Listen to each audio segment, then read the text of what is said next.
Howdy, folks. Today we're talking photography business secrets right after this.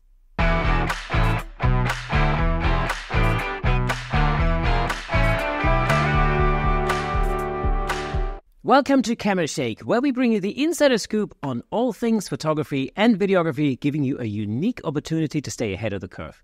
As always, I'm your host, Kirsten Nuts, and before we get into it, I've got one thing to ask of you. I've noticed that over 65% of our viewers on YouTube and listeners on audio are not actually subscribed on this channel. You can really help us by hitting that subscribe button. It'll help us get even more amazing guests on the show, but it's just one click. It'll take you a mere second. Thank you so much. Now, without further ado, let's give it up for today's special guest, brains and voice of PhotoBizX, one of the most popular photography business podcasts from down under. Give it up for none other than Andrew Hellmich himself. Andrew, how are things? Hey, Kirsten, that is great.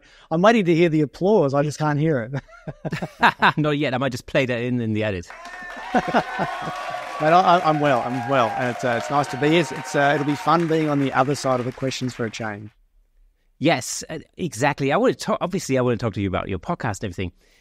But first of all, our viewers and listeners don't know this, but this is actually the third attempt for us to talk online because of my own stupidity. Really, I'm impossible when it comes to converting time zones. So apologies to that, but we finally made it happen. It's good. It is good to finally see you in the flesh and, so to speak, online in the flesh and be here to do this. Yeah, thank you so much for being patient. Like I said, we finally made it happen. So welcome to the Camera Shake podcast. Thanks. Thank you. Andrew, I'm going to dive right in with your PhotoBiz podcast because I know that, anecdotally, I know that some of the Camera Shake listeners are also listening to the PhotoBiz X podcast. Now, we're going to get into how you got started in photography and all the rest of it in a little bit, but I just want to go straight in with the PhotoBiz X podcast. How did you get started with the podcast? What was the initial idea for you to start a podcast? Well, funnily enough, it's the second podcast that I've had. I did start a podcast when I was shooting full time, and it was the wedding photography pod, or it was called the Wedding Podcast, and I guess that's where I learned how to podcast. And I really enjoy the platform. I love listening to podcasts, but the problem with the Wedding Podcast was, for me, the problem was there was no community, because once brides or grooms got married, it was generally brides that were listening, then they would stop listening. And I really missed and wanted that community part of the podcasting. So, I mean, look, I guess really what I wanted to create was a podcast that I wanted to listen to. There wasn't anything really like that at the time. This is going back 11 years now. And I don't know if you have something similar in the UK, and I know they do in the US and around the world, different photographic associations. So we had the AIPP, the Australian Institute of Professional Photographers, and they used to host and put on these fantastic workshops, multi-day workshops, single-day workshops. And I loved going to those. They were so fantastic. And then, when podcasts came out, I thought, why don't I create a podcast like going to an AIPP seminar workshop and have the same kind of guests on there and ask the questions that I want to hear the answers to? And that's how PhotoBizX was born. I was totally scared.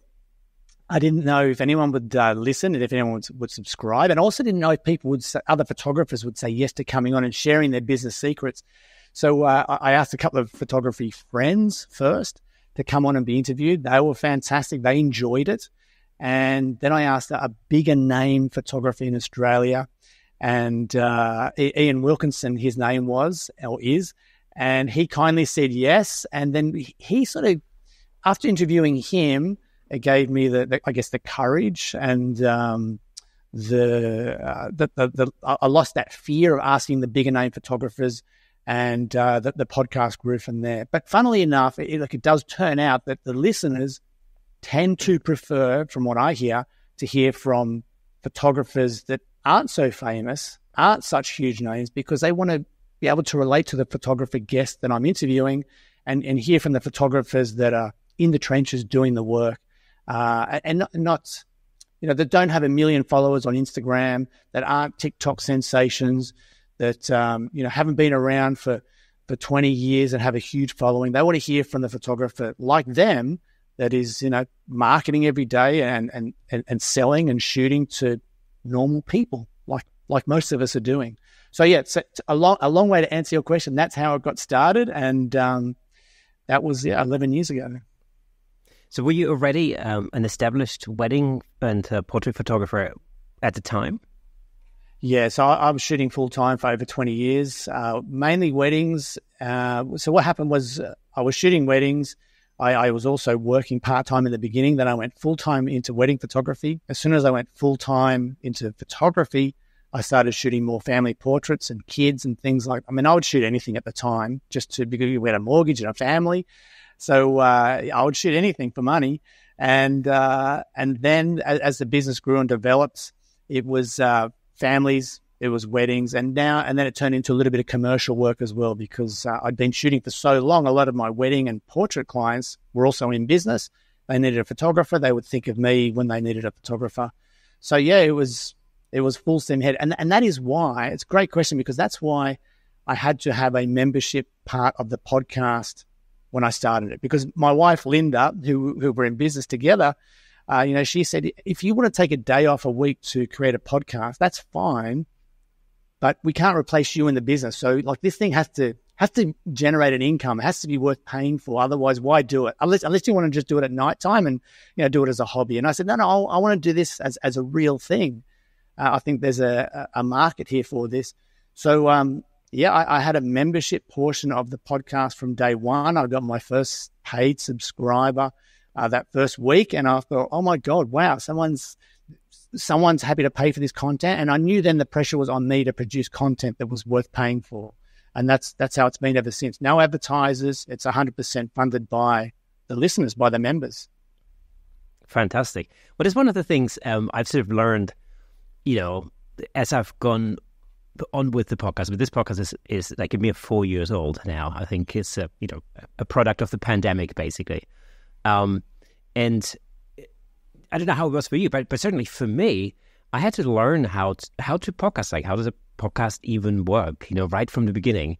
And you mentioned that you'd already been doing another podcast beforehand. When you first got into podcasting at the very, very beginning, how easy or difficult was that for you? I like to think I'm pretty tech savvy. I mean, being a photographer, we're pretty much operating a computer in our hands anyway these days. I mean, I started with film, but went to digital, and we're working with computers all day, every day. So look, it wasn't too difficult. There was some technical things to wrap my head around, but I used to listen to podcasts on how to podcast, so to learn that way. And I bought a good microphone. I still have the same microphone today. I've changed a couple of other little things.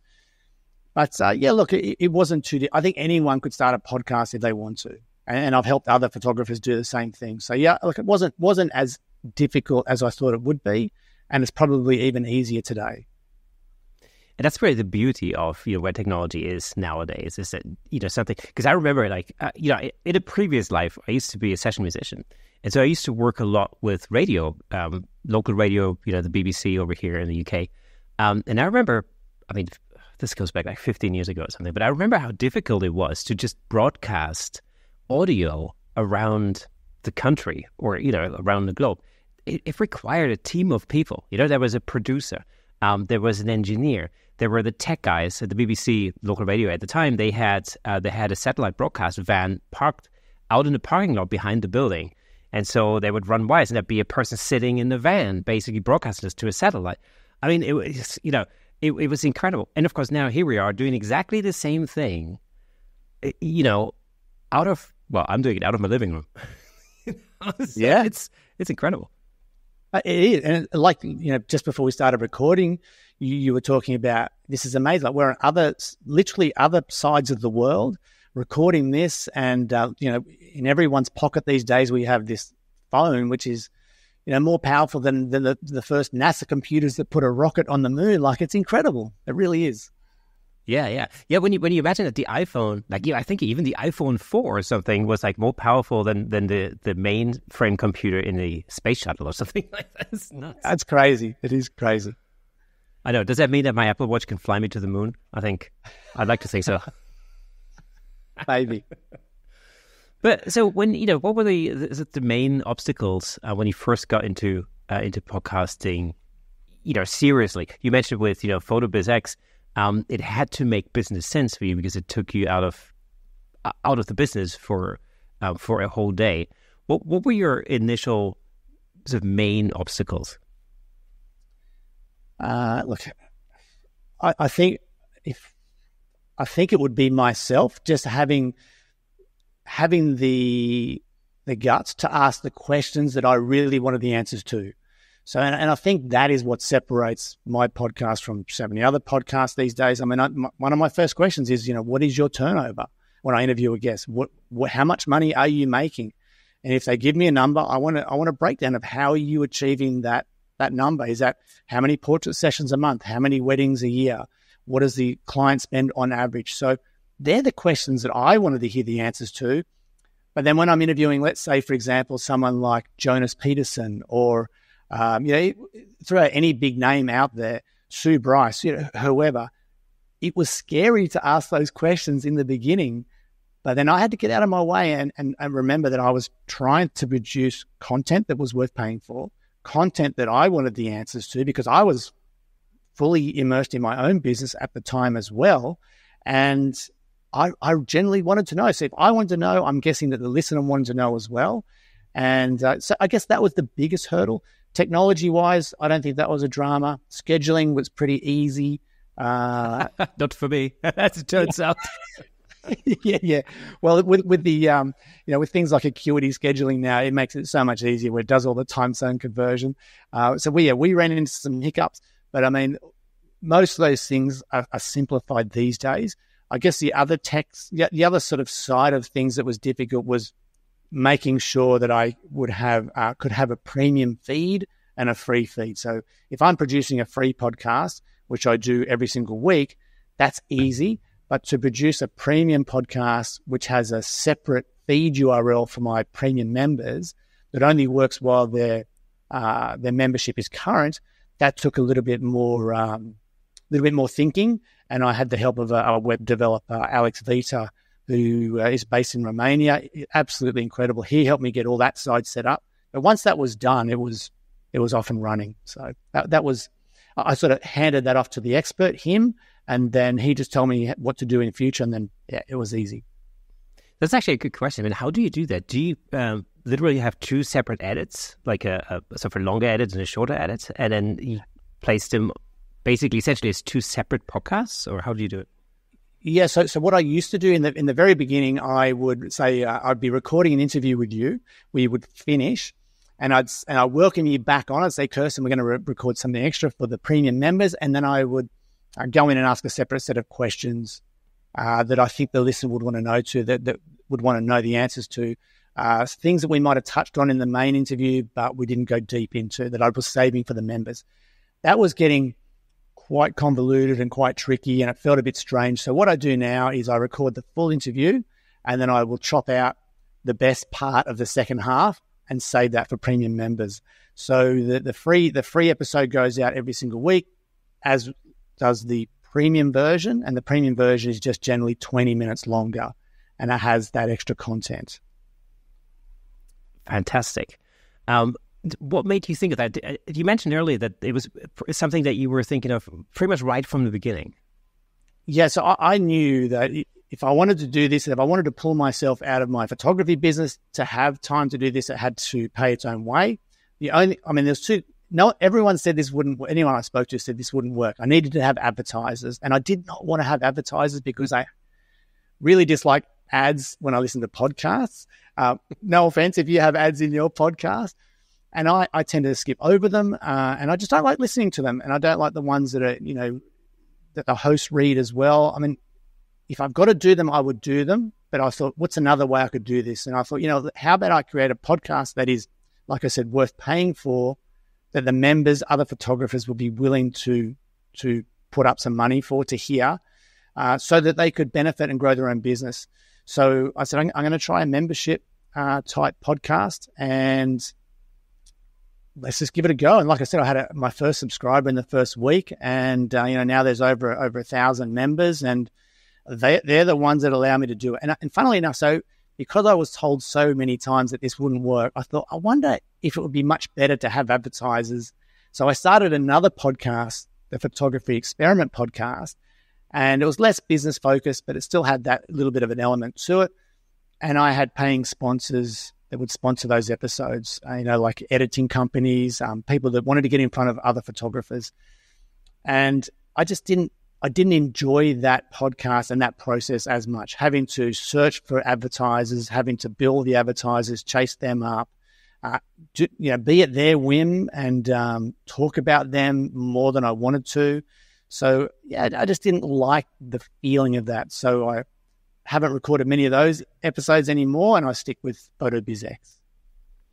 I think it's super important, when it comes to podcasting, is to really ultimately, do something that you love doing, and this is, it's just like you said, you didn't enjoy the other podcasts as much. For me, this will be episode 201, I believe. Awesome. And, I made a good 160 episodes without ever getting paid a penny. And, it really is, I mean, the reason I'm doing this is because I love doing it. Essentially, as all of our listeners by now know, because I've talked about it millions of times, it started out as a product of the pandemic. It was basically self-preservation when everything shut down. I know you guys in Australia had severe lockdowns as well, similar to the UK, or even, I think even worse than over here. But it was extreme. The first few lockdowns were extreme over here. And so, I had to do something creative. And I was listening to podcasts. I was listening to your podcast, actually, one of the photo podcasts that I was listening to at the time, and a variety of others. And I thought, oh yeah, podcasting sounds like it's a cool platform. I like it, And then of course things like Clubhouse sprung up at the beginning of the pandemic. I don't know if you remember that, but it's just all about audio and people having conversations and people talking to each other. And I remember when Clubhouse first started, I really quite enjoyed it because I was like editing or something, and there'd be like a live conversation going on. I'd be listening to podcasts as well, and so it just seemed like a natural thing to do. And one of the things that I wonder if you felt the same. I'm pretty sure you do. But I have learned a ton from talking to other photographers around the world. What kind of impact have those conversations had to you and your business? Yeah, huge. I mean, like I said, I asked the questions that I wanted the answers to feed and grow my own business. And what did really surprise me was that whatever question I was brave enough or willing to ask, the guest would answer. No one, it was I could only think of one circumstance with one American photographer / marketer where she avoided every question. She was like interviewing a politician. It was excruciating. And at the time, I didn't have enough experience to really pull her up. But these days, I would say, listen, you've got to answer this question or we're going to stop the interview because this is ridiculous. Like the listener will be pulling their hair out with you not answering these questions. But like I said, the majority, 99.9% of guests will answer any question I ask. So if I was struggling with any part of my business, and generally if I know that other photographers are, I could ask this other photographer I was interviewing or photographers and get answers to those questions. So whether that was around pricing, marketing, advertising, converting leads into bookings, handling objections, anything you can think of to do with business, they're the questions I was asking and getting answers to. And we were able to use those things in my business as much as the listener was able to use them in theirs. I think that's one of the greatest advantages of doing this, a podcast where you literally talk to other people who essentially know more than you do at that point. It's just a learning experience. I remember people saying to me, especially for the first year or two, like, why are you doing this? Like, you're not making any money out of it. It takes a ton of time. Like, well, what's the point? And I kept saying to them, look, to me, this is my own personal university. I get to talk to all of these people who are so much better than I am at what they do, and also like world leading, in their particular genre of photography, for example, and I get to spend an hour, 2 hours with them, and I get to ask them anything I want. I mean, that's better than a university course. Just, I mean, if you think about it, it's incredible. And, the things I've learned, I have to say, have just been absolutely life-changing, really life-changing. On a business level, on a mindset level, especially at the beginning, during the pandemic, it was crazy. I could talk to people. I remember, talking to Joe McNally and being super nervous about having him on the show. And then literally within a minute or so, we realized that actually we're all in the same boat. In the middle of the pandemic, lockdowns, we all had the same fears, the same worries. And we're all doing the same things, to get through this thing. And so all of us, it was a great equalizer at a time. And so it was just worth its weight in gold. I always say I would have done it even if it paid me nothing. It didn't pay me anything for the longest time. So, it paid me in knowledge, knowledge and experience. Yeah, it's so true. It's hard to put a price on that.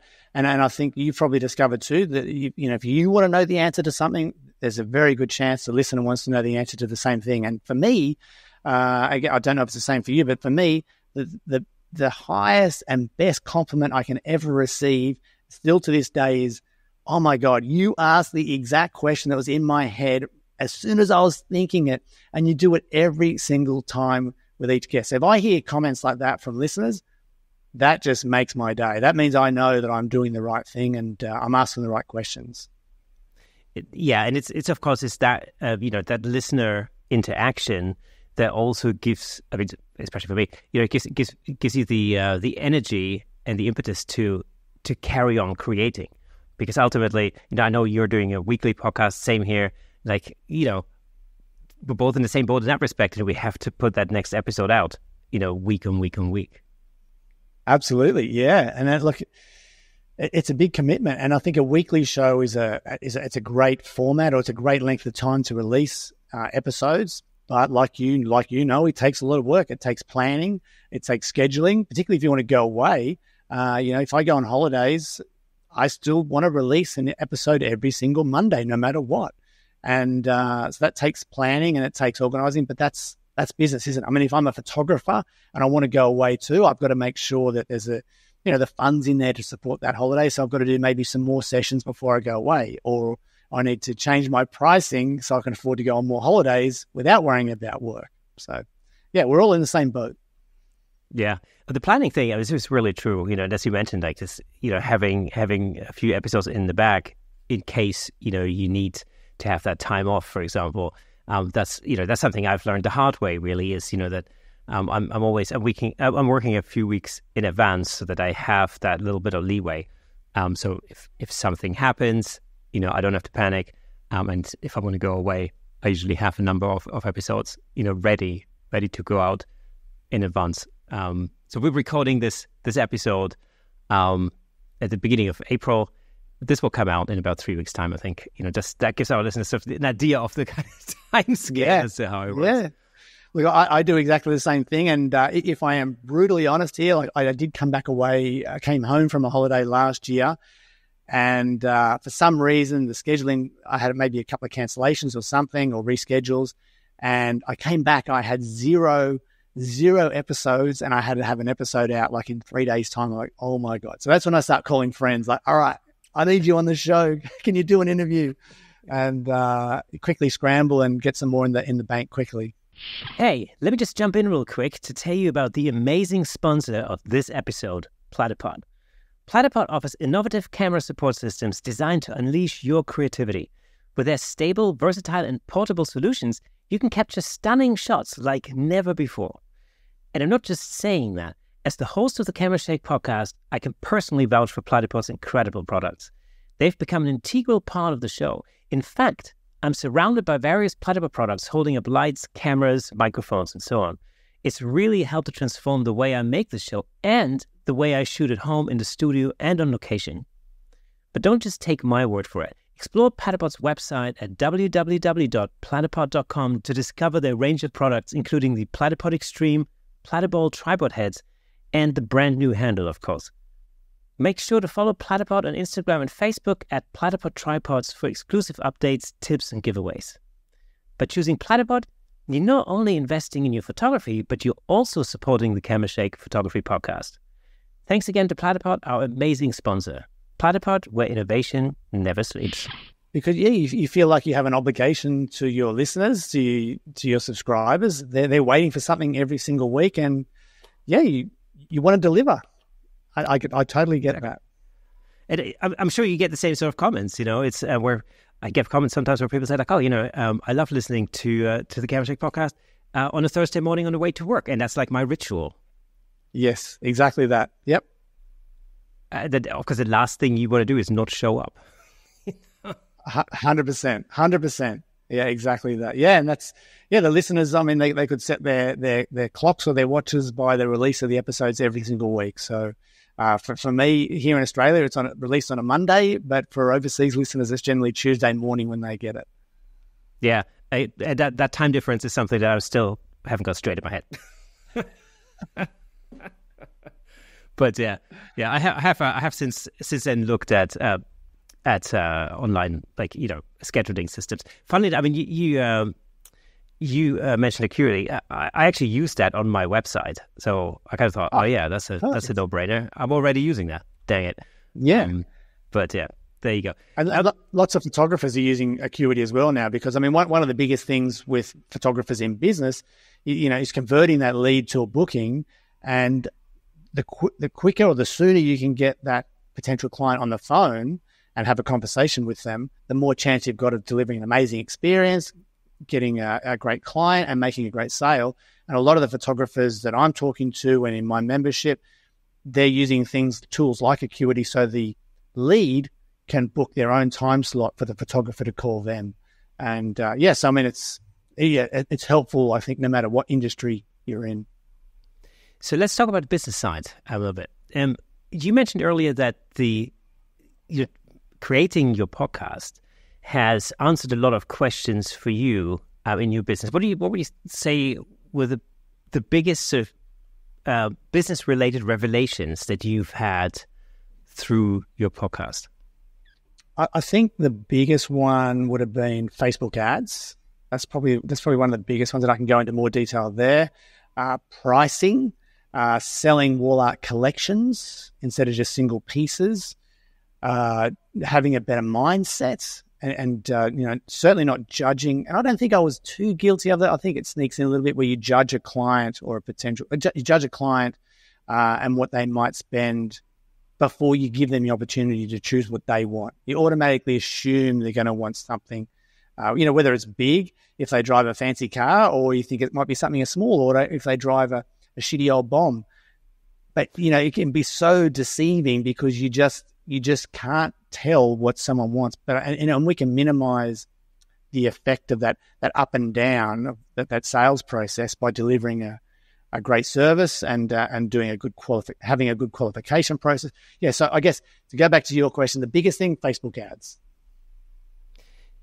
Facebook ads is an ever, I don't know, it's an ever evolving miracle, I think. Until you get your head around that. For any photographer starting out, and maybe, I know that a number of our listeners over here are probably at the point where they're thinking, well, I think I'm ready to go into business, or maybe I want to start a photography business as a side hustle, for example.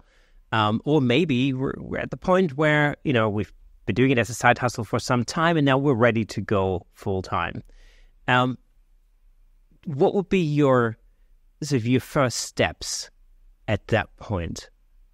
Yeah, that's a good question. I think Facebook ads would tie absolutely perfectly into that scenario. So if it suits any photographer, but specifically someone that's starting out, because this is a no-brainer. So if I was a good photographer and I wanted to dip my toe into the water and see if business was for me, if I really wanted to start charging for my work and see if that was a viable option, even as a side hustle, I would run a Facebook ad.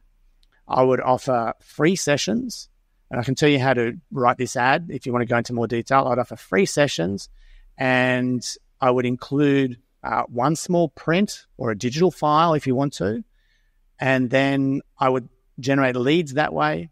I would do those sessions, give the option to that client to take away their free digital file or their free print, and then try and sell more prints or more digital files or more wall art. It's probably going to be digital files if you're just starting out, because you want to have a low overhead. You're not going to have samples. So digital files will be a very, very easy way to dip your toes into the water and see if photography business is something that you really want to pursue.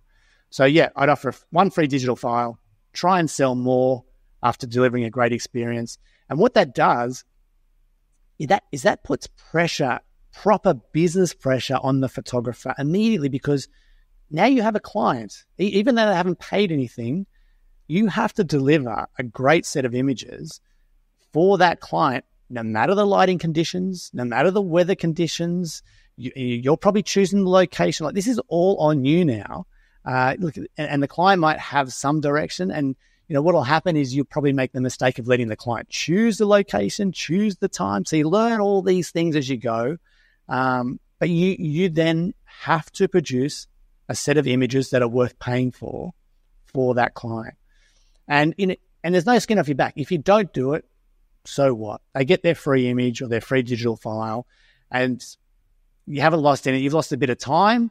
You've probably given yourself half a heart attack. You've been through, you've got all sorts of butterflies and nerves. You've had the hot sweats, haven't been able to sleep at night. You've probably gone out and checked the location the day before.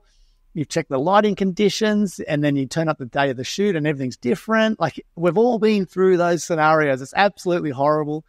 But that's how you learn how to become a great photographer. And then you learn how to take control. But going back to the question, if you put yourself in that position, it's very easy to do that with Facebook ads, to generate some leads with strangers, not with people you know, and then put that pressure on yourself to produce a saleable set of images that someone would want to buy and try and sell them. Perfect. That's an interesting strategy, because you're basically using the free session as a magnet. 100%. That is your lead magnet. Yes. Yeah. And the way to do that effectively is to be specific with who you're targeting. So if you're a pet photographer, for example, you wouldn't run an ad looking for dog owners. You'd run an ad looking for Labrador owners. Or, are you a loving family who owns a Labrador or has a Labrador as a child and who'd love to get outside and play? So you want to speak to your ideal client and target them specifically. You might target large dogs, small dogs, terriers. You might target blue-eyed children or brown-eyed children or children under 10 with a pet dog, whatever. You want to be a little bit specific so that when the person reads your post, your ad, they think, oh my God, this photographer is talking to me. This is for me. And then you go on to talk about these free sessions and how they actually get those free sessions. I suppose it's a great strategy also for somebody who's thinking of adding an extra bow to their string to the bow. Even, I'm guessing, like, for instance, let's say, for example, if you're a family photographer or family wedding photographer, I guess, and you're thinking about getting into corporate headshots, for example, then I'm guessing that would be a great strategy also to just increase your business in that way. Absolutely. So headshots are a little bit different, a little bit more tricky, only because if you're giving away a headshot, chances are that client may only need one headshot. Whereas do you have kids? Kirsten, I'm not sure if you have kids. Yes, I do, yeah. Okay. I was going to say unfortunately, but I don't mean that. So what happens if I do a family shoot for you? Let's say your partner, your wife has seen my ad for a free family session in London. We're going to go down by the park or down in the park and get some family photos. These are free. Plus, I'm going to include a free digital file. And I'm going to get on the phone. I'm going to talk to your partner, your wife. I may even talk to you. Tell me about your kids. Tell me about the park that you like to go to. Do you play any specific games when you're down there? Tell me about the kids. So I'm going to get all that information from you and relate better to you and your family. I'm going to meet you at the session and get all the photos that you told me that means so much to you and your family and your wife. And then when you come back to see those photos or you look at them online, that I'm using something like PicTime or Pixieset, there's no way your wife is going to walk away with one free digital file. If I've delivered the amazing experience that I'm talking about here, she's going to want to buy lots more. Whereas with a headshot photographer, the chances are that client may be happy with just one photo. They may not be, but they may be happy with just one. So I would still test it, and I would make an offer that was very difficult to resist, so that they can get 5 images for just a little bit more, and they can get all the images for just a little bit more again, to try and entice them to take all the images or take more than just the free one. You know what's really worked well for me, especially with headshots, is I changed my pricing completely probably about 2 years ago now. Whereas initially I used to do what most headshot photographers do, where you have like a tiered pricing system. You have like, set one, which is like, I don't know, 20-minute, 30-minute, 20-minute session or something, and one headshot. Then you've got set 2, which is like an hour, whatever, with like 4 headshots. And then you've got set 3, which is 2.5 hours with X amount of different headshots. This is just the typical kind of pricing structure that most people would have. And, traditional sales psychology would basically say or like social behavior science would say, like, most people go for the middle, the middle package basically. And that's true. But I changed that 2 years ago into a completely different pricing structure, whereby I basically say, here's a session fee. That's the session fee. And then I actually say it comes with one photo, with one headshot. But then it's a per photo on top of that charge. And I don't limit the time. So a session could be an hour, it could be 4 hours. It doesn't matter to me, the session fee is the same.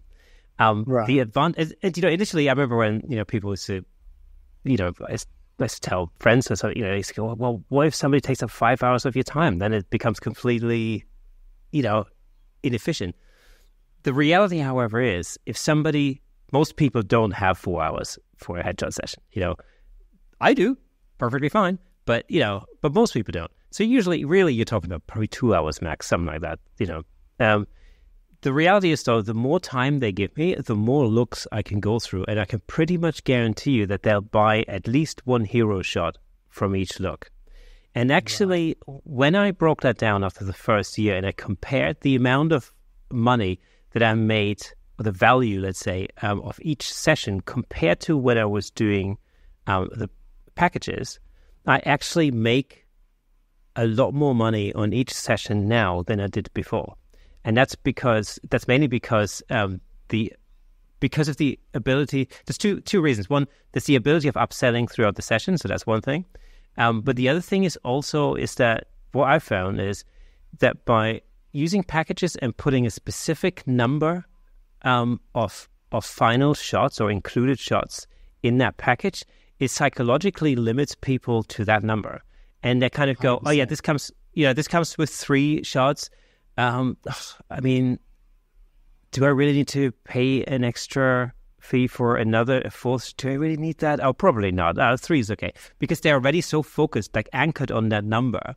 Yes. That they're not open to, to expanding that basically. And so I've found that when I was doing packages, I very, very rarely ever upsold on top of that.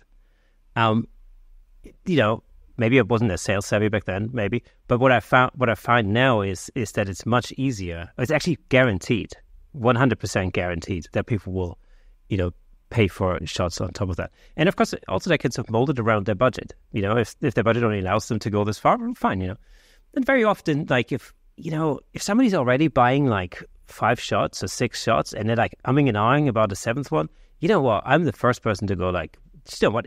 I love this shot. I'm going to be touched this for you for free because, I think, let's just do that. Do you know what I mean? And then everybody's happy. And I think, the interesting thing for me has been is that my clients are paying more, but they're leaving happy. Perfect. Which is great. So that for me, when it comes to headshots, has actually worked. And this is so with your approach, then that style of Facebook ads would work. Yeah, for sure. for sure. Yeah.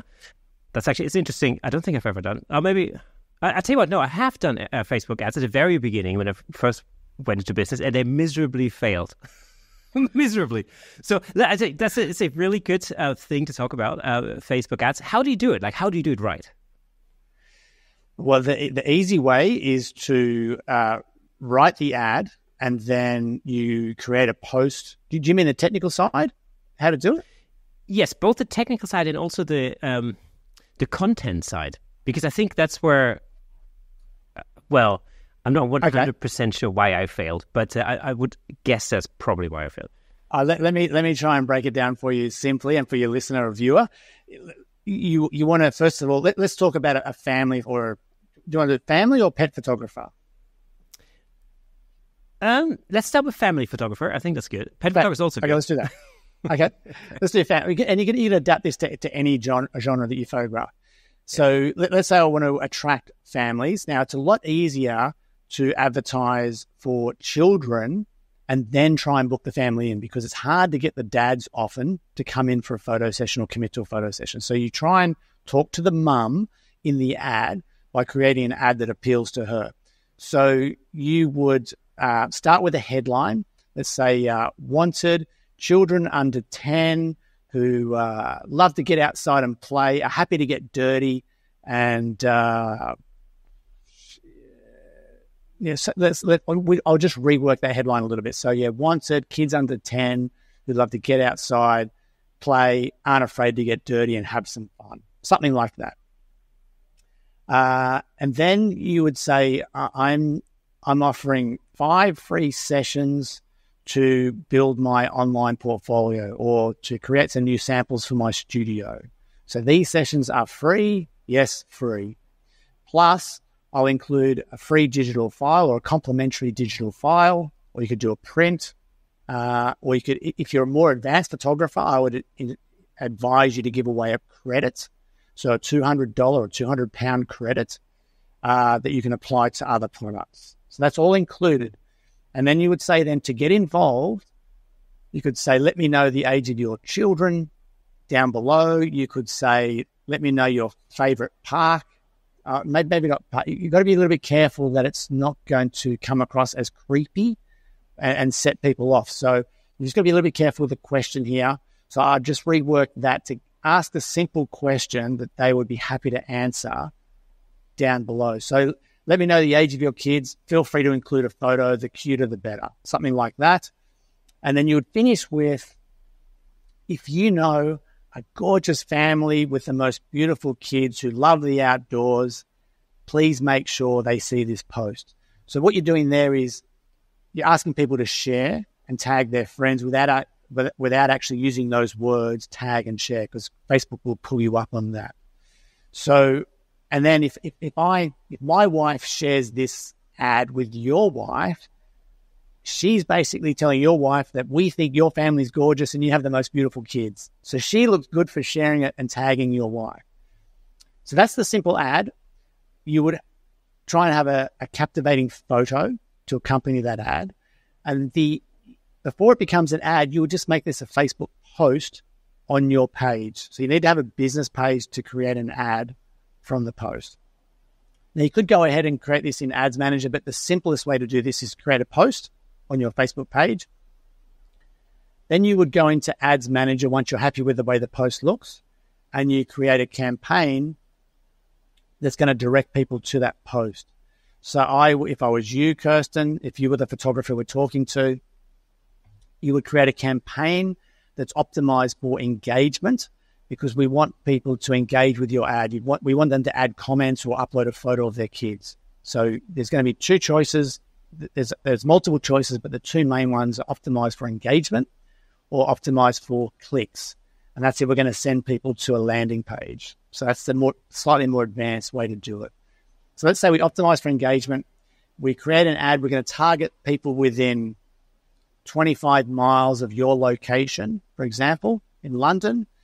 And we're going to target women between the age of, let's say, 30 to 45, for example. That's probably your target client with that 10-year-old kids or below. Maybe a little bit younger, maybe 28. 26, up to 35 or 45. And we're going to target women because that's who's most likely to respond to the ad. And what else are we going to do in there? That's pretty much it. We're going to set our budget. We might set a budget, a minimum of $100 or £100 for 1 week. Just let it run constant for 1 week. £100 will be enough to let you know if this works or not. And then when you go down to the ad section, you're going to choose existing post and you're going to select the post that you just created. And that's pretty much it in a nutshell. And then once it gets approved, that ad goes live. And then what Facebook is trying to do, so even though in your scenario, it didn't work the first time, Facebook is doing everything it can to see your ad succeed because it wants you to succeed so that you spend more money on ads. So it's not Facebook's fault if something doesn't work. It's trying to get the right people to see your ad. A couple of things I didn't mention that I would do if I was starting out is you can choose inside the ads manager where your ad is shown. I would, for a new photographer, only show my ad on the Facebook feed. So not in streams, not in search, not in stories, not on Instagram, not to start with, just in the Facebook feeds. And then you can monitor how that works and Facebook doesn't gobble up your budget too quickly. And you know exactly which ads. So if I show it in all those places, I can go into the stats and find out which was more successful, but my budget gets used very, very quickly. So just in the feeds. And then you basically sit back and wait for it to work. Now, you need to give the ad or Facebook or Meta at least 48 hours to start finding the right audience that's going to actually respond to your ad. And then you should start getting some comments. Sorry, a little trick, a little side trick. What I would do is I would say, get one of your friends or two of your friends to upload a photo of their kids and reply to your post. And not giving away the fact that they're your friends, just because people feel more confident to upload photos of their children or their pet or whatever if someone else has done it first. And then, once people start responding, then you have the option to PM or DM someone directly from Facebook. And then there's a couple of different ways. We can go into it if you want to, but we can either send people to a landing page, but basically we want to take them from Facebook into our hemisphere or into our orbit where we can actually make contact with them and talk to them. I want to get them from Facebook, maybe to email, maybe to SMS or text, but preferably on the phone. So I'm going to be doing everything I can to get them on the phone. I might do that via a landing page. I might take them to Acuity Scheduling to schedule a call. And then I'm trying to, when I get them on the call, find out if they're likely to spend more money or not. So let me give you a real life example. Let's say I ran, as a wedding photographer, I've done this lots of times. I run an ad for engaged couples in my area that have been engaged for 6 months, and it's a similar style of ad. Then let's say I get 20 replies, 20 applications to my landing page. If the couple has already booked a photographer, or they don't have their wedding booked yet, or they're having their wedding way out of town where I don't service, then they go to the bottom of the pile. They're not going to get contacted. They're not going to get the free session. But the couples that live near me, that are getting married near me, that don't have a photographer booked, that are booking or have booked a reception venue that I love, and I know they're going to be a great couple, bang, I'm on the phone to them straight away trying to book them in for a free engagement session. And chances are, once we connect that engagement shoot, they're going to be booking me for their wedding. So you can use this for any genre of photography. I don't want to keep going. So does that help? Does that answer your question? Yeah, absolutely. And I think, this, when it comes to Facebook ads, this is sort of my impression when I speak to people who are maybe toying with the idea of Facebook ads. But I think there's a number of factors that hold them back. Maybe one is the cost factor. And obviously the cost factor in relation to return on investment. So you mentioned at the beginning, it's roughly about $100 or £100 to let it run for a week. How long do you let an ad run like this? A week or 1 week? Or a month? 1 week. 1 week. 1 week. 1 week. Yeah. So look, sorry, in the beginning, a week. So there's other photographers that I know and work with and have interviewed. They will have 6 to 10 ads running all the time and spending $3,000 to $5,000 a week on ads. And they're photographers that have a studio, and they've got the ability, but they've got multiple photographers, and they've got the ability to process that number of leads. They've got a lot of automation going on in the background. So they're qualifying those leads, and they have the ability to photograph that many clients and families. So if I'm just starting out, which is how we sort of started this conversation, and I was thinking about going to business, then yeah, I would run the ad. I'll just run it for 7 days, spend £100 or $100, and just test the waters. Get used to talking to a client on the phone. Get used to scheduling the session. Get used to being under the pressure of having to deliver great images, no matter the lighting or the weather conditions. Get used to then uploading those files once they're edited onto PicTime or Pixieset, setting up a price list, and making a sale. So that is a massive, big jump for someone that's just getting started. But that's the easiest way to do it. And I can give your listener or viewer some ideas on how to price that if they want to get started, if you want to go down that road, or we can talk more about ads. I mean, I'll be led by you here. Yeah, sure.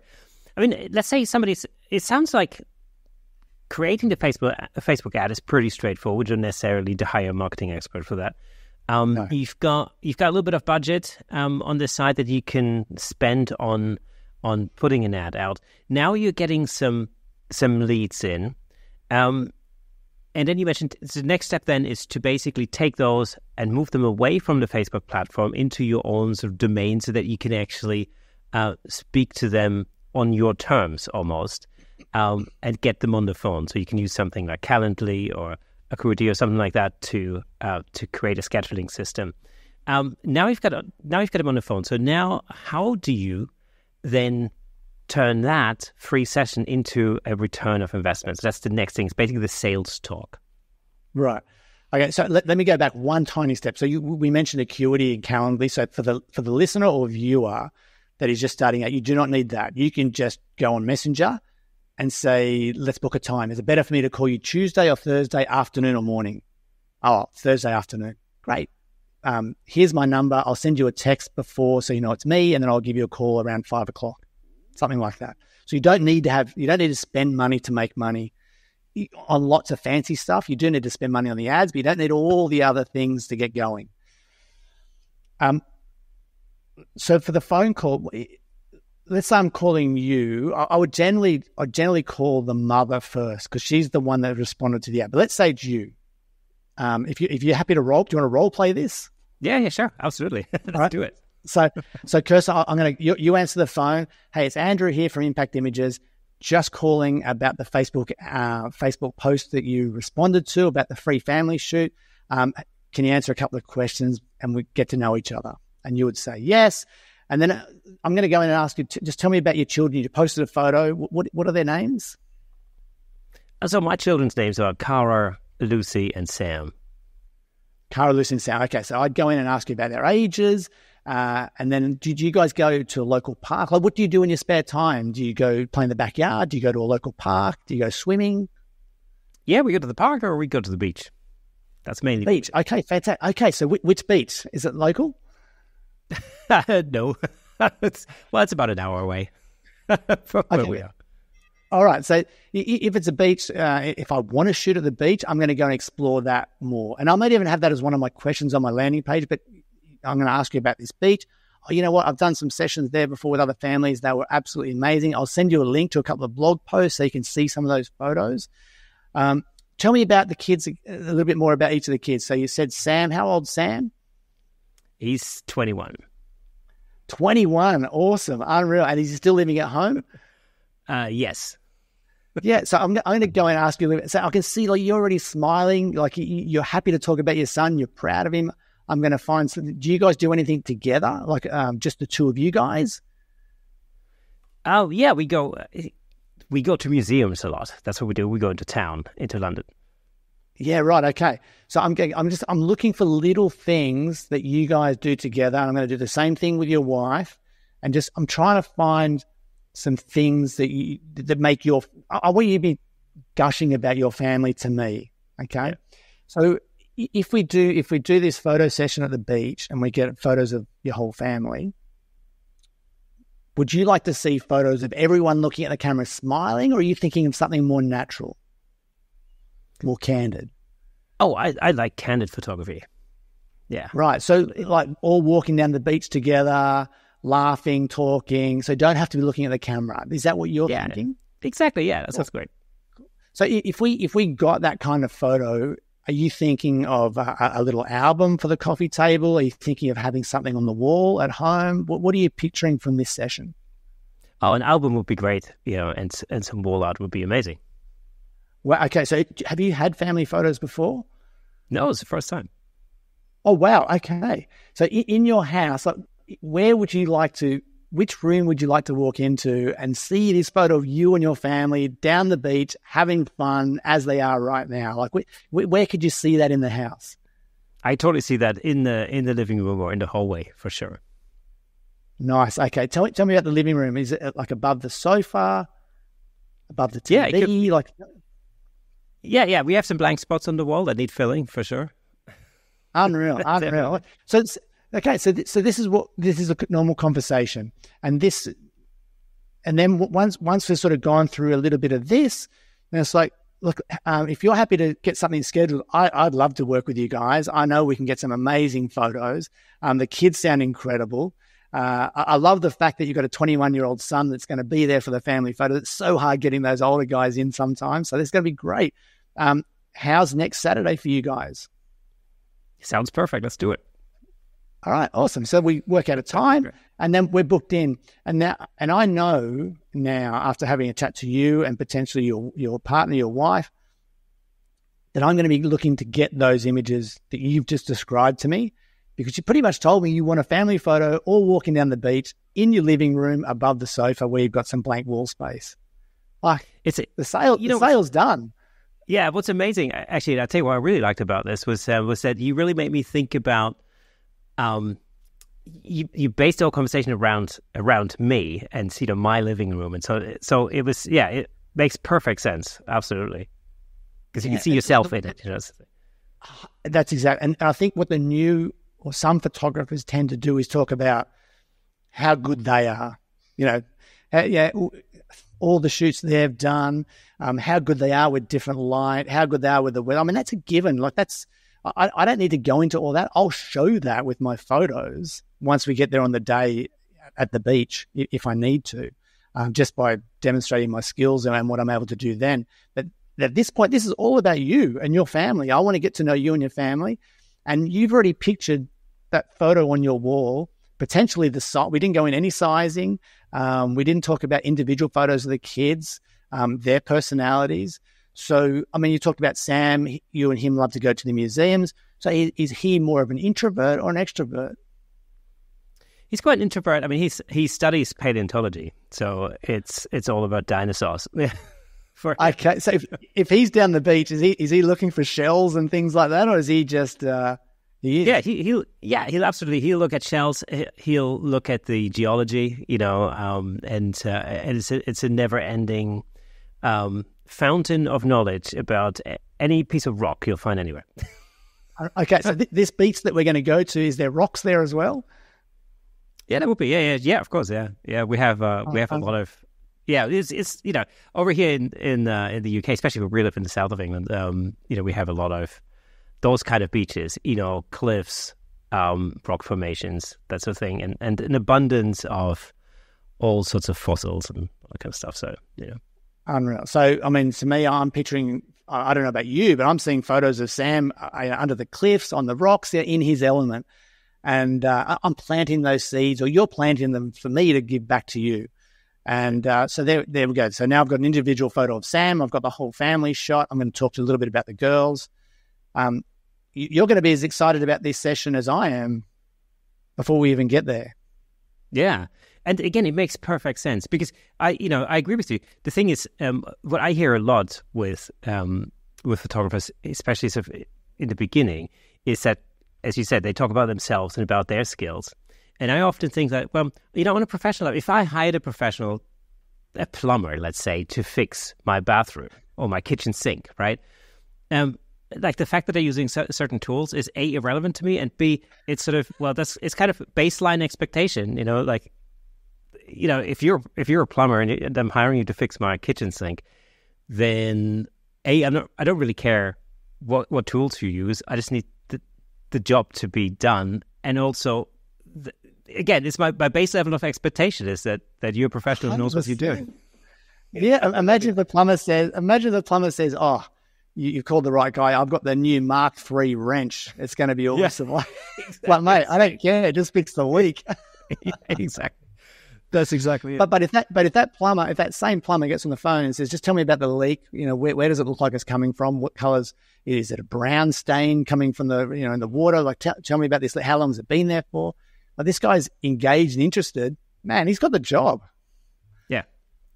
Yeah, absolutely. Absolutely. And then, of course, on a professional level, if that plumber can do it in 10 minutes whilst everybody else would take half an hour, then, you'd be super thrilled as a customer, and you leave them a, glowing, I don't know, Google review or something, which will then, absolutely, help them in their business. So there's a lot of that. So let's say we've done our Facebook ads, we've gotten some leads, we've done a really successful sales talk, and we've got some sessions booked in.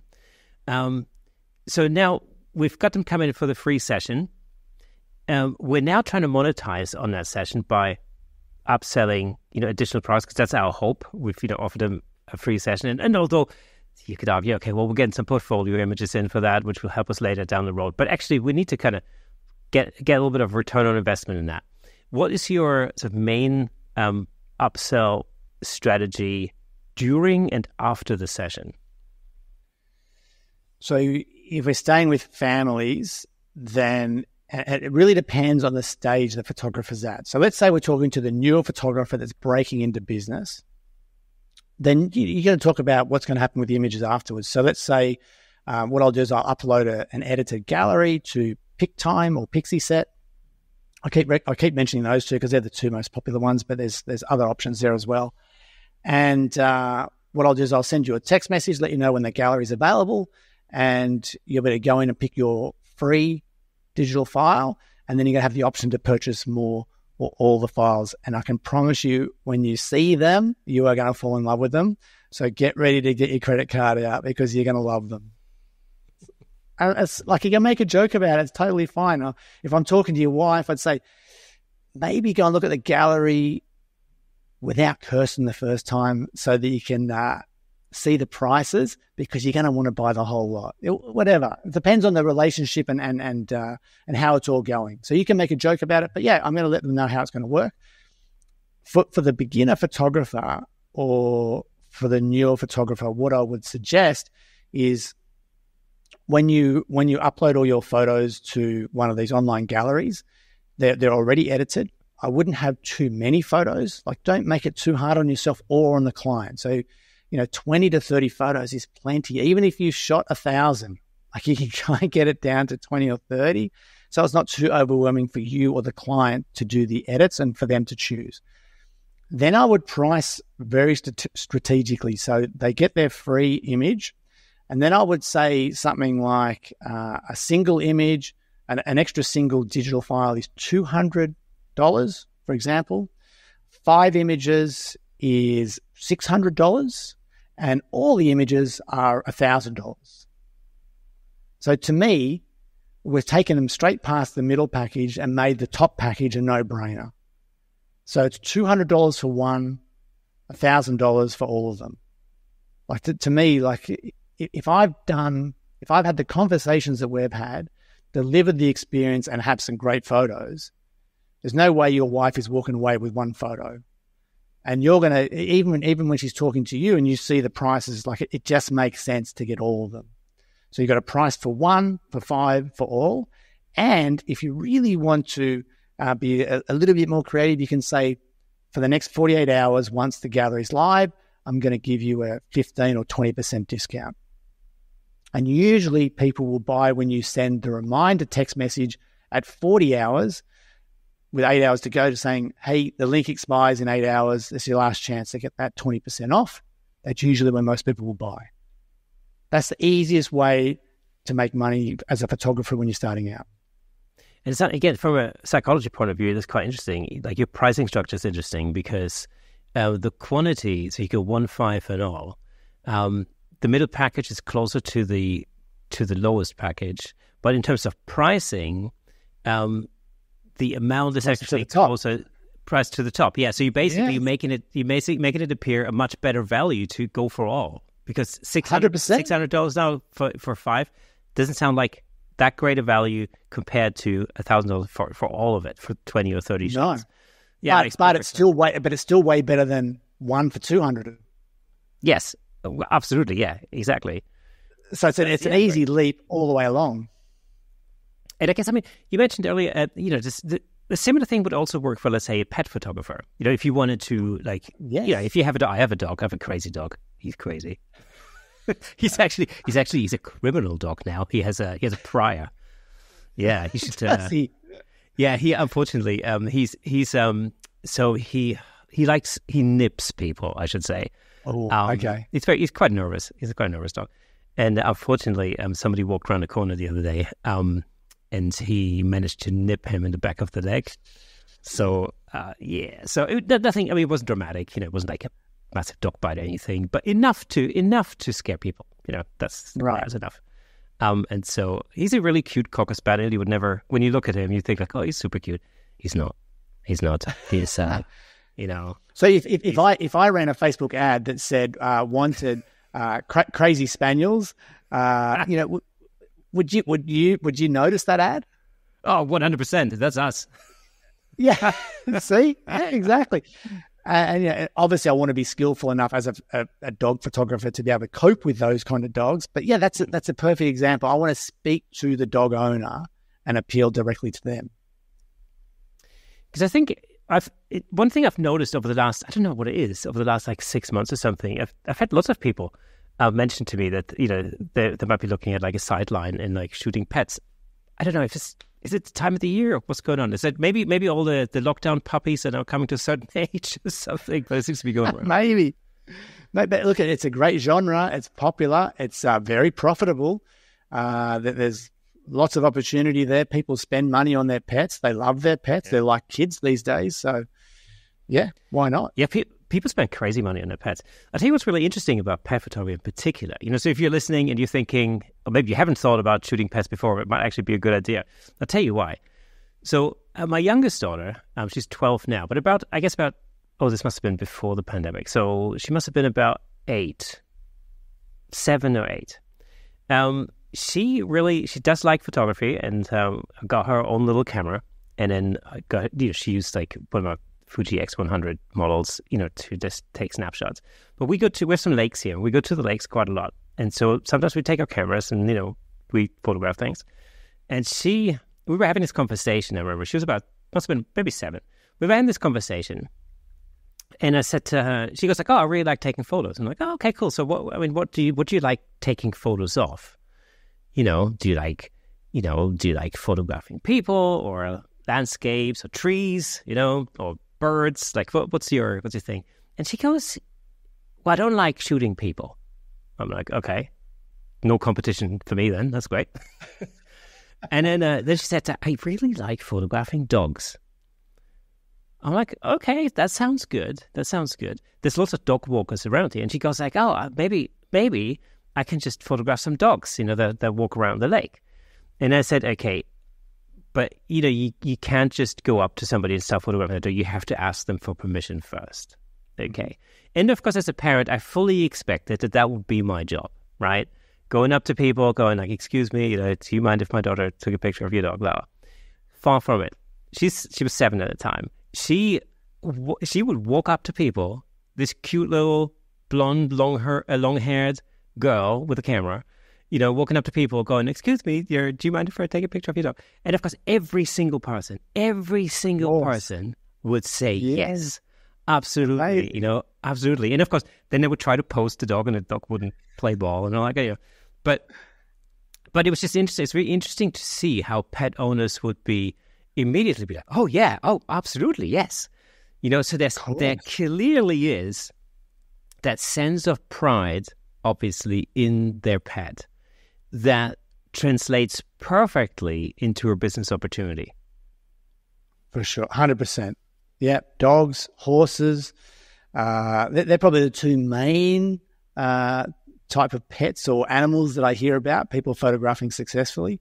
Some cats, but not so many. But yeah, dogs and horses, amazing. And do you go about it in exactly the same way? Like set up a Facebook ad, focus it on the pet owner, obviously, in your area. Yes, if I'd be targeting, again, a specific breed or size of dog. Obviously, you don't want to be so niche that there's not going to be enough people that see your ad. So, you can go for small or large dogs. So you go for terriers, for shepherds, for the spaniels. I know in my area, there's a lot of schnauzers. So you could certainly run an ad for schnauzers, but you could test this stuff. So let's say I run my ad and I run it for a week, and Facebook only uses 50% of my budget, so $50, and there's only a few leads and not many people are seeing it. Okay, that didn't work. So I just stop the ad. Let's just rewrite it or start a new ad and target, large dogs or small dogs and see if that works. So you can't, I know you did this, but you can't just have one try at something and then stop because it didn't work, because there's a good chance it just needs a little bit of finessing, testing and measuring and going again, because not many people ever get everything right the first time. And I think that, yeah, and you're absolutely right. I think that's the cardinal mistake. And that's certainly a mistake that I made in the beginning, where, I ran an ad, didn't seem to have much traction. And then, then of course the next thing you think is, well, now I'm going to have to, throw more money at it. And, it's like, then you have to make the decision as to whether you think it's worth it or not, or whether there may be other. And of course, when you start out a business, there are many ways that you can get leads and customers, Facebook ads being one, networking being another one, but it always depends on exactly who you're targeting and also what your sort of lead times. I always find like with networking is one of these things that can really work well, but it's a long-term thing. It's not going to translate it because you're building up trust, and that just takes time. And so what I found in my experience, the main part of my business is basically corporate, and networking events are very important for that, but they really are, it's a long time investment. You invest a lot of time. It's very front loaded. It's a little bit like running a podcast where you spend a lot of time up front until it gets anywhere. Yeah. But that's, that's the sort of thing. Yeah, I agree. And that's why, when you ask me what's something that I learned from doing the podcast interviews, what's something that a newer photographer could capitalize and use in their own business.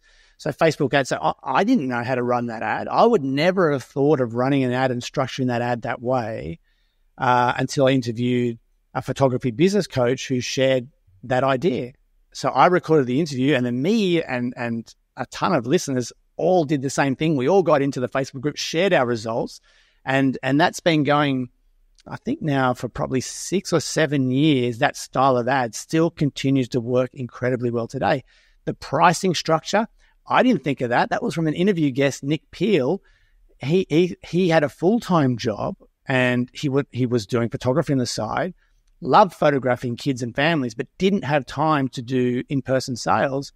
So he said, what's a good way to make great sales without doing all the extra work at the other end? So he came up with that pricing structure using Pixie Set and the 48-hour discount. So he would do 2 or 3 families on a Saturday, photograph them, and that's an extra $3,000 coming into his account on the weeks that he was shooting. And he didn't have to allocate too much time to all the other things apart from the shooting. So that's, so I guess what I'm saying is we don't have to do all the, you don't have to discover this stuff yourself. You can subscribe to a podcast. You can listen to watch a YouTube video. You can download a course. You can go to a seminar. Other people have already paved the way for us. We can learn from them without, doing all the trial and error. Implement what you learn and then modify and try and make it better to suit yourself. I think that's the key. Implementation is actually the key, because there's a wealth of knowledge out there, as you mentioned, the fantastic podcasts like PhotoBizX that will have virtually all the answers in there. But then the next step really is just implementing it, And also like being willing to experiment and to try things out, and to measure and test, as you said. The everlasting argument between generalist and specialist in things. What's your sense on that? Because I always think it's a good idea to experiment with things, but how do you see that balance between being a specialist or a generalist in something? It's a tricky one, isn't it? It is the eternal question for photographers in business. I think it depends on where you live, on the population that you're surrounded by, and potentially the type of population. So where I live here, I'm north of Sydney. It's not a massive population, so I could survive quite comfortably just doing weddings. But if I added families, everything just doubles or triples or quadruples because I've just opened up my market so much more. Look, I could possibly be a commercial photographer only, but I'd have to drive to Sydney. Do I really want to do that? So these are the questions you have to ask yourself. Could I be a dog photographer here? Yeah, potentially. There's enough dogs, so that would probably work on its own, or a family photographer on its own. So I think it depends on where you live. If you live in London, for example, really, you should be able to specialize in whatever you want to specialize in if you're good at it and you're willing to work at it. So you could be just a headshot photographer, or just a branding photographer, or just a wedding photographer, because you have the population to support that genre. And it really does depend on where you live. Like London, for instance, London's actually one of these funny cities where when you live in London, you don't really venture out, if you know what I mean. It's like it's because everything is so close to your doorstep. Even just getting on a tube for 45 minutes already seems like a major act. When everything else is like 10 minutes away from you. Yeah. And so one of the things that I've found, for instance, being here in the suburbs, it's this thing. When I first moved here, I kind of thought, oh, it's perfect. I'm surrounded by film studios. Like this is literally the British Hollywood. We've got Pinewood down the road. We've got Warner Brothers on the other side. Apple are building a massive studio. There's L Street just down the road. It really, like, lots of iconic film studios. Just to the next place is the next village for me is called Denham, where Denham Film Studios used to be a big thing all the way from the 1920s. They just converted that whole backlot into flats and apartments, but for some reason. But there's tons of film studios. So I kind of thought like, oh well, there's lots of film studios. So clearly there must be lots of actors around. So therefore, doing actors' headshots must make sense, right? But what I did find out was that really actors don't live out here. They live in the city. And so it's hard for them to venture out of the city to have their headshots done because they have so many options of having the headshots done in town. Right. Do you see what I mean? So yeah. So for me, I found that although in the very beginning, this actually goes back to way before the pandemic, I kind of thought, right, I'm going to really focus on actors' headshots. Turned out that 98% of my clients turn out corporates. So it was very clear that, corporate headshots do work much better here because they're small businesses, mid-sized businesses, and large businesses all around here. And of course, as far as large businesses are concerned, it's much cheaper for them to have their HQs outside of London than in town. So actually, I'm in a better position, in a better location for that than it would be for actors. But it's one of these things. So you have to experiment, you have to try out things. I would also argue that your clients now would, I'm sure, I'd bet my life on it, that they would have more money to spend than most actors as well, all these corporate clients. Yes, and exactly. And when we were talking about, changing pricing structures earlier, and as I explained, that really only works for corporate clients because actors, as you said, just don't have the capital to, that's one of the things I found. It's when I figured, well, you know what, I should raise my prices, which is, again, is one of these tricky steps that every photographer finds themselves in. It's like, oh God, am I charging too little? Am I charging too much? Shall I dare to increase my prices? I found when I increased my prices, it was the best thing. It's the best thing I've ever done because for two reasons. One, clearly each session is more profitable, which is good for me. but also it's changed the clientele. A good example for that would be, first of all, it stripped out all these pesky actors. No, I'm kidding. I love working with actors, but it's true. I mean, it's like it has literally just, focused it even more on corporates. But what it has also done is stripped out a lot of phone calls where people were trying to get a cheap headshot, which are just simply not the clients I want to necessarily work with. And I always say this, like, there's a guy down the road from me who does what I call 60 quid headshots. I don't know if he still charges 60 quid, but that's certainly what he used to charge. And if that's what somebody's looking for, and if that's what somebody needs, fantastic. I know just the guy, absolutely perfect. That's not the product that I create. It's not what I do. It's not what I want to do. And that's not the client I'm looking for, So that's a difference there. He may be shooting a lot more than I am. I'm pretty sure he is. But also he has to shoot more in order to get to the same income level. So for me, it's about finding the right clients. And this is why, I think, and maybe this is, I don't know if you agree or not, but maybe this is something that once you started your business and once you're getting to know your business and your clients a little bit better, then the next step might be to move on to not necessarily taking on every client, but making sure that you find the very specific clients that you are actually looking for. Would you agree with that? Yeah, I would. And I'm listening to you describe your business and listening to your thoughts there. I mean, what comes into my head is it's so specific to the individual, because I know you can also have a very successful high volume, low cost photography business. I mean, a couple of guests come straight to mind. One is a New Zealand, a Maori-based photographer. She only her and her husband only photographed Maori families that live in Australia or New Zealand. And they have a very, very successful business, hundreds of thousands of dollars each year, and they charge very, very little. But they've got it down to a fine art. They get them in, shoot them, everything's done in 5 or 10 minutes, off to the next family comes in. So, yeah, it depends on the kind of business you want. But I would rather have your lifestyle, higher paying clients and shooting less and more time with my family. Yeah, depends what you want. Exactly. It absolutely depends on what you want. And you're absolutely right. So there's two basic business models here. It's high volume, low cost, and high cost, low volume, depending on what it is that you want to do. So, I think of the likes of, I don't know, who comes to mind, Australian, let me think. Jerry Guiones, for example, very high cost, probably, well, I don't know if it's low volume, but probably relatively low volume compared to others. I would say so. But high income. And it's the kind of luxury brand type of thinking. I wouldn't necessarily call my headshots luxury brands, not at all. But I made that very specific decision at some point where I thought, I don't want to work myself ragged, basically. And I do want to, because I have to do other things. I have to do this podcast. That's one of the things. I need time for that. Exactly. But yeah, and then it's about positioning your business, specifically based on what it is that you want to achieve. There are as you mentioned, there are excellent examples for low cost, high volume.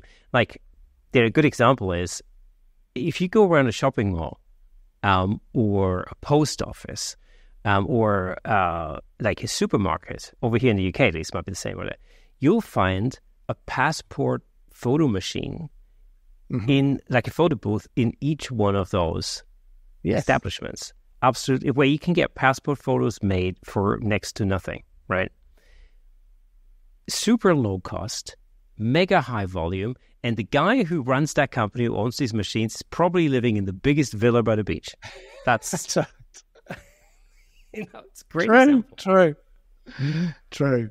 Yeah, I mean, there's examples at both ends, but I guess, and what we haven't really mentioned is that the middle ground, the middle photographer, the mid-level photographer, or mid-price tiered photographer, that's probably the most dangerous, scary place to be, because that's the one that's getting compared to all the other middle ones. So it's you almost want to be at one end, or you want to be at one end or the other. Being in the middle is a dangerous place to be, in business-wise and advertising, and everything's more difficult in the middle. Yeah, it's true. That's absolutely true. I mean, that's definitely my experience when it comes to working with corporates. And I'm not necessarily talking headshots. I'm talking like corporate projects, where there's almost an expectation that you charge at a certain level. And when you first get into that, it can be really quite daunting. Again, this comes absolutely from my own experience, where you think, I remember doing the first shoot I signed for for $5,000. I remember that. And I was thinking, $5,000? Bloody hell. Like, they could have paid me $5,000? For really? What the hell? Yeah. It turns out, if I'd asked for $7,000, they would have paid me $7,000. Hindsight. Hindsight, right? Exactly. Yeah. It's one of these things, but it's, you kind of need to learn to play at that level. And what I found is that it's not necessarily that the expectations are higher at that level. It's that the expectation for clarity is higher. That's what I found with my corporate clients. As long as there's absolute clarity over what it is that I'm going to provide, when I'm going to provide it, as long as these expectations are really tied down and nailed down, then everybody's happy, and that's usually. I think it's. I think of wedding clients. When I was charging, $1,500, $2,000 as compared to charging $4,500, $5,000, it was just a different experience. I mean, that there was less drama with a higher paying client. It was just they got out of your way and they just trusted you to do your work. Whereas the cheaper, the lower cost client, or the client that was paying less, wanted to micromanage every part of the day. It was a nightmare. Yeah, I mean, it's weddings are one of these things. I've shot some weddings, a handful of weddings. I'm not a wedding photographer by any stretch of the imagination, but if I've dipped my fingers in it, and I'll know a little bit about it. Most of which comes from guests I've had on the show, if I'm brutally honest, when it comes to weddings in particular. But I've shot some weddings myself, and I know what the main pitfalls are. I also know how huge the responsibility is for it not screwing up somebody's special day. Yes. 100%. 100%. How did you first get into wedding photography, or into photography in general? So I was a mad keen fisherman, and I wanted to get published in fishing magazines back in the day, and I could comfortably write articles, but to get published, I needed to submit photos with it. So I bought a camera. I bought a few rolls of slide film, or E6 film, and I learned how to shoot really quickly. And because you're shooting slide film, there's no latitude with your exposures. You have to get it spot on, otherwise they don't work. Same as shooting, say, JPEG on a digital camera today. If you're overexposed, you can't bring those highlights back. So I learned to shoot pretty quickly. I worked hard at it, got published in magazines, loved the photography as much as the writing. And I had a friend who I played football with. He was a wedding photographer part-time. I said, can I come out to a couple of weddings and assist? He said, yeah, sure. And then he allowed me to take some photos after I'd assisted a few times. He let me use those photos in a portfolio for me. And then I booked a friend's sister's wedding. An interesting story is, so this very first wedding I did, when it was for free, they just paid for double prints so I could have a portfolio. They were quite a large couple. And I had a great day, and I worked my butt off to make them look as amazing as I possibly could. I used all the skills I had at the time, and they loved the photos. I loved the photos, and that was my one and only full wedding of this large couple. And we went to a bridal expo back in the day, Linda and I, and we booked, I think it was 40 or 50. It's incredible. We absolutely got booked out, because part of the reason was because it was a massive bridal fair. Part of the reason was because we had an empty calendar, because I hadn't booked any weddings until then. So anytime someone said, did you have this Saturday in September free? We'd like, we'll just go and check the diary. It's like, yeah, of course we do. We've got no bookings. And what happened was I booked all, or predominantly, large couples, because I was the only photographer in the whole expo that had a portfolio showing a large couple. Everyone else had slim model-like looking couples in all their demo albums, their display albums. I was the only one that had a large couple, and I booked every single large couple that came through. It felt like that expo, and that's how I got started. And that was it. The year filled up really quickly, and it just went from. I was still working full time. I eventually went part time at that job, and then I started taking on some family portraits, and then quit the full time job, and that was it. We're off and running. Fantastic. Do you still fish? Very rarely. I took up cycling and golf instead. So right, yeah, okay. Very rarely, but occasionally. Cool. But I got plenty of cover photos and articles published, and it was an amazing period, and that's what got me into photography. Fantastic. So you mentioned you started shooting on slide film. Is that something you still do, film photography, or? Very, very little. I think there's a film camera behind me in the background there, the twin lens reflex. But very, very rarely these days. My son got into a little bit, and he enjoys it, the film photography. But I'm one of the. I'm scared to say this. I'm still one of the JPEG shooters out there. I never shoot RAW, so still grew up with slide film. Excuse me, and then. Grew up shooting slide film with fishing photography, learned how to shoot on negative, which was a lot easier. And then when digital came, it was all JPEG in the beginning, and that's how I stayed. It's interesting this, because I've had a guest on the show in the past, and I think it's also a wedding photographer. I just can't remember who it was now, but I had a similar conversation about shooting JPEGs for weddings. That's actually, I found it quite interesting then. Is that, does that make your life easier in terms of post-production, or why do you prefer JPEG over RAW? Heaps easier. So, well, first of all, that I can shoot a lot more if I want to, easily on the cards. Post-production is quick. The computers handle the JPEGs super fast, Photo Mechanic and also Photoshop. I don't use Lightroom. I'm only Photoshop and Photo Mechanic. I have actions that I've created over the years to process those JPEG files, which get them very, very close to where I need them to be. And I'm so used to shooting JPEG and exposing for JPEG in any scenario that's just what I'm comfortable doing. I mean, I tried shooting RAW, and I thought, what am I doing? I'm trying to make these RAW files look like my JPEGs. This is ridiculous. And just doing all this extra work. And look, and yes, I 100% understand the advantages of shooting RAW. I know there's a lot more latitude with the dynamic range and everything else, but I get what I want from my JPEGs. And it's if you expose them correctly anyway, then you don't really need to recover that much. I mean, that's what I found. You don't? No, I don't. There's no recovery if you get your exposure right. There's no recovery. Yeah, exactly. Because I like a little bit of street photography once and again, so that's what I do. I just shoot JPEGs for that. There's no right. Wow. Just mainly because. Sorry. That's pretty rare, though. That's rare. Well, so what I do is for street photography, I use a little Fuji X100 F that I've got that I love, and you can. It comes with a number of color profiles. Yeah, like presets, but you can create your own presets. And there's a really great app out there that gives you lots of little recipes that you can use as starting points to create your own presets. And I love experimenting around with that.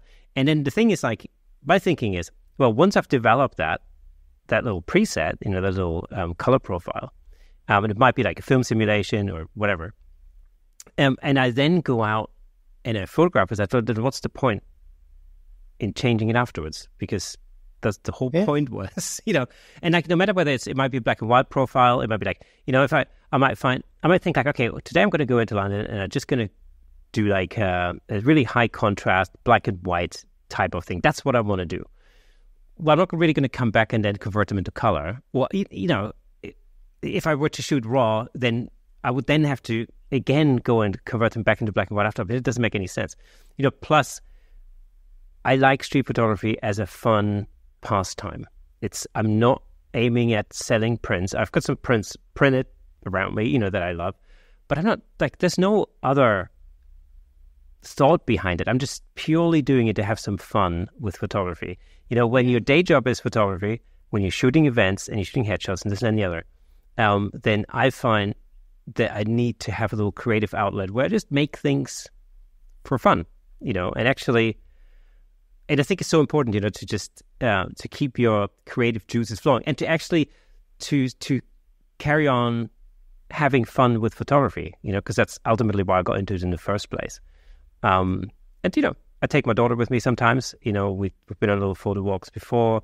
Sometimes when I have friends come over, like from the States, for example, and they're visiting London, mostly they're photographer friends. We do a little city walk and we'll do some street photography together. Nice. That's always it's a great social thing. You can do it as a social thing. You can do it just if I just have so much stress on my head that I just need to take some time out. And I just think, okay, well, I'm just going to spend an afternoon or morning or something going into town and just take some photos. I like it. Yeah, it's liberating. Not having to come back and do all that processing. Just shooting for fun. Absolutely, yeah. And also, I'm not precious about these photos at all. If I come back, oftentimes I come back and I look at the photos and I go, there's really nothing in there. Nothing in there that's worth doing anything with. And then, I'm very good at pressing the delete button. I think that's my superpower. I'm excellent when it comes to deleting crap that I. That's a good superpower. That is a good superpower. That's a good one.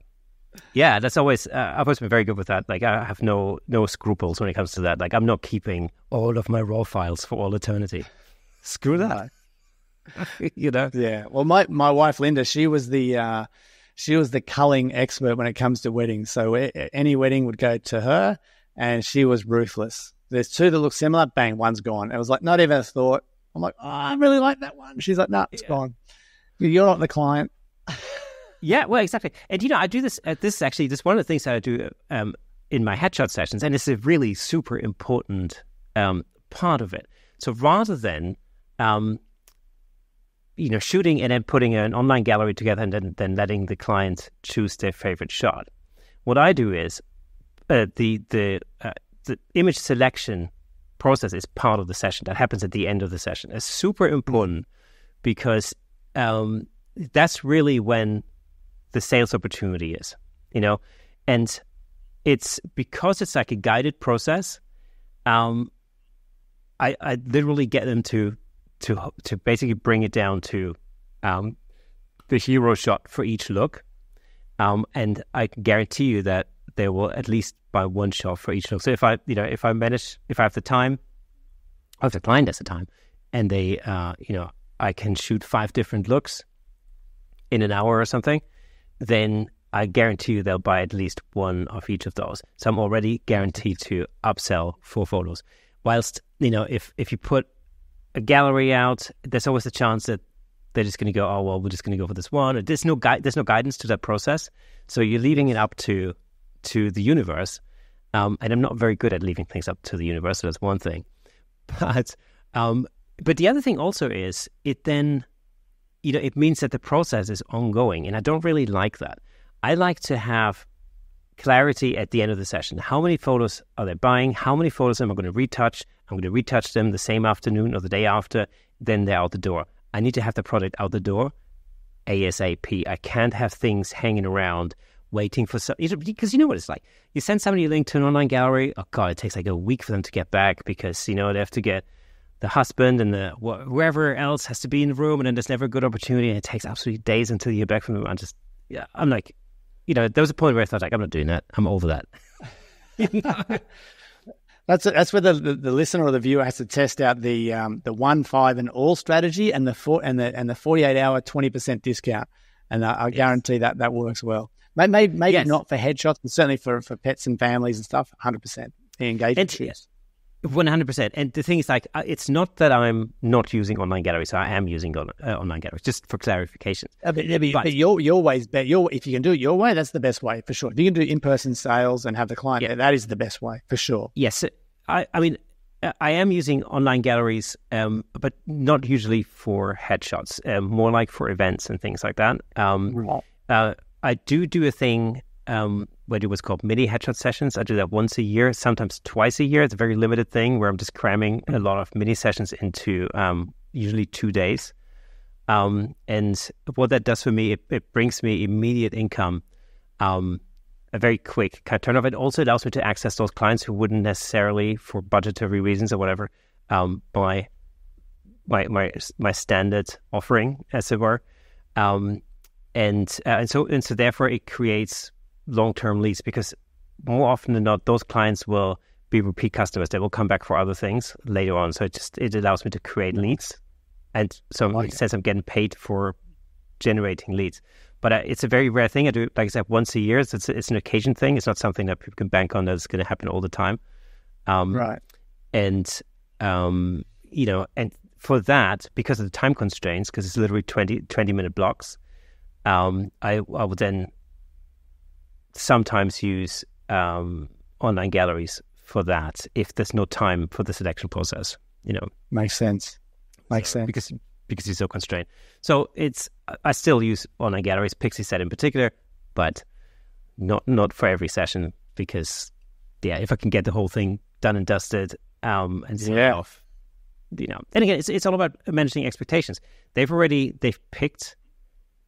picked the final shots together. They already know what they're getting, and then actually, of course, for them, the wow factor is when they see the fully retouched version, which is going to be so much better than what they've already seen. So it's actually, I'm surpassing their expectations at that point, and just makes for happier clients all around. Nice. Perfect. But yes, that's the thing. Andrew, it's been an absolute pleasure talking to you. It's amazing. Again, because in a sense, we share a lot of experiences when it comes to podcasting and stuff like that. It's always fantastic speaking to other podcasters. And I know, you probably, share this experience. I've met so many fellow podcasters since I've started doing this. It's really amazing to link up, especially when it's, with people who run the podcast that I myself have been listening to for a very long time. So thank you so much for coming on the show. Mate, it's an absolute pleasure. Thanks, Kirsten. It's been fun talking to you. And, mate, I'm glad we finally had a chance to sit down and do it. So, mate, massive thanks for having you. Yes. Okay, folks, that's it for today. I'm so pleased to have Andrew on the show, despite the time difference. So it's been awesome to finally make it happen. And as always, before we go, let me just recommend another episode that I think you'll love. Check out episode 187 with Russell Preston Brown, where we discuss the future of photography. I'm sure you'll love it. If you enjoy our content, consider supporting us on buymeacoffee.com/camerashake to help us continue creating and bringing you more exciting episodes. It really does mean the world to us. And for those of you who are listening to the audio version of this podcast, did you know that there's a fully fledged video version over on YouTube with plenty of examples of our guest photography in full Technicolor? Well, you should by now, because I keep mentioning it all the time. All you have to do is go over to YouTube, search for Camera Shake Podcast, and you'll be able to watch all past episodes on there. And of course, if you're already on YouTube, then drop us a comment, hit the like button, ring that bell, and share with your friends. Your engagement helps us reach a wider audience all over the planet. Thank you for listening and watching. And remember, new episode drops every Thursday, so make sure you mark that in your calendar.